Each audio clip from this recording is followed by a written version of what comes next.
Well, the United Arab Emirates has sent its first astronaut to space. Hazza Al Mansouri carried out the historic mission on board the Soyuz MS-15 spacecraft.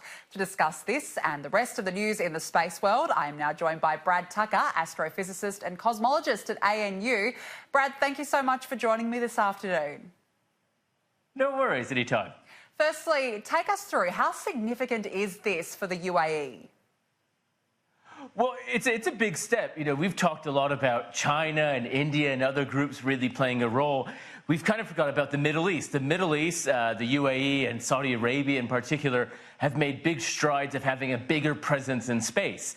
And so he's kind of the first, not only the first UAE astronaut, but really the first Middle Eastern astronaut on board essentially a scientific mission. And so it's a really big progress to show how far away the UAE's space program has come. You know, it's only been about 5 to 10 years that they really have made a concerted push to having a presence in space. And they have a huge amount of plans that they've outlined, and they're really pushing forward to doing it. So, you know, just another one of these players that is really rising into the ranks. Is this just the start then for the UAE? Can we expect more missions? Definitely. You know, they've announced that they want to go to Mars as well in terms of just some robotic missions and then sending astronauts. They actually have a lofty plan of a colony by 2117, I think, on Mars, which is a very specific time. But, you know, it's this big goal of trying to do a lot of things in space. And, you know, what we're going to see over the next 5 to 10 years, in addition to China and India, are groups like in the Middle East having a lot of roles. You know, when the China probe, the China rover landed on the far side of the moon back in January, Saudi Arabia had part of that mission on it. So they essentially built part of the instruments.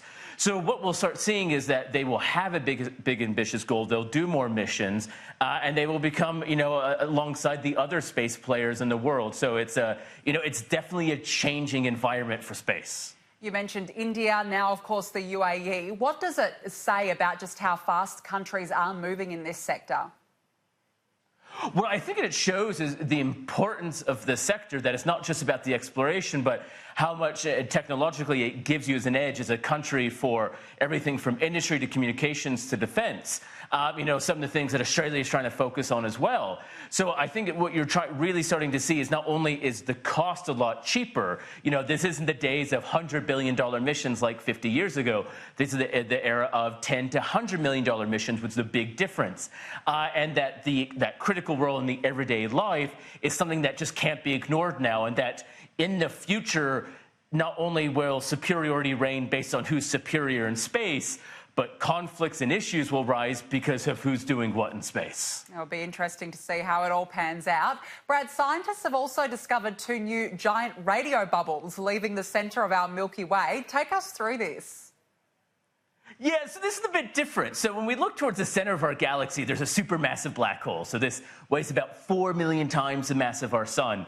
And it appears that through a recent image, a new image from a radio telescope in South Africa, there's this giant radio bubble. So it sounds exactly like it is. It's kind of like if you imagine blowing a bubble with gum, but instead of gum, it's essentially radio light. And it's about 1,400 light years across. So this is a huge chunk of our galaxy. And what it implies is that something massive, some big event happened millions of years ago that caused the black hole to either destroy something or rip something apart, and it kind of burped it out into space, and we're just seeing that going through now.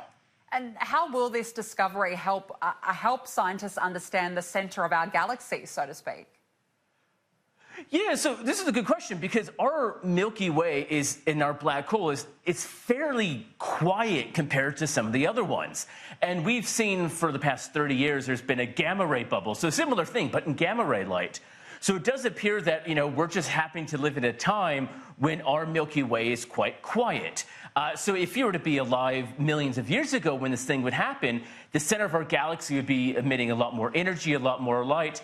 It means things all ranging from radiation that it's emitting to actually, as that bubble goes out, it kind of mixes stuff in, and this actually creates new stars. So it's these violent ends that actually give birth to new solar systems. So it helps piece together how our galaxy is formed and how the stars and the solar systems in our galaxy has formed.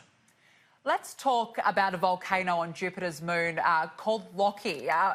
If that's the way we say it, Loki, it has been acting up, Brad. It is, and it's mischievous just like the other Loki, that's right. Well, how fascinating. I mean, what exactly is it doing? What's it been doing? So Io is a moon around Jupiter, and it's actually volcanically active. There's at any one time 200 to 300 active volcanoes on this moon. And one of them in particular, Loki, has been quite interesting. So for like 5 years, scientists were observing that every 540 days, it would go through this period of kind of eruption. So it's actually a magma lake. So if you think about like Hawaii, the big island of Hawaii, and how they have eruptions and the lava fields, and it boils into this lava field, and then it kind of cools down and it bubbles up and down. This moon has been doing it. So it's kind of like a space version of Hawaii. But then all of a sudden, it just kind of stopped. But now it appears that it started again, but at a different period, so it's a bit quicker. So what it's actually showing is that in real time, the activity, the volcanic activity of this moon is drastically changing, something that's actually quite remarkable to see on a distant planet, or moon, rather. So it might be $1 million question, but when could it erupt potentially, Brad? Well, so this is a good question. Is it going to erupt in a very spectacular fashion? We've seen geysers erupt before. We kind of do want it to erupt because not only would that be cool, but, you know, it's important to show that when we think about the activity in our solar system, we think that Earth is maybe different than the other places, but it's not.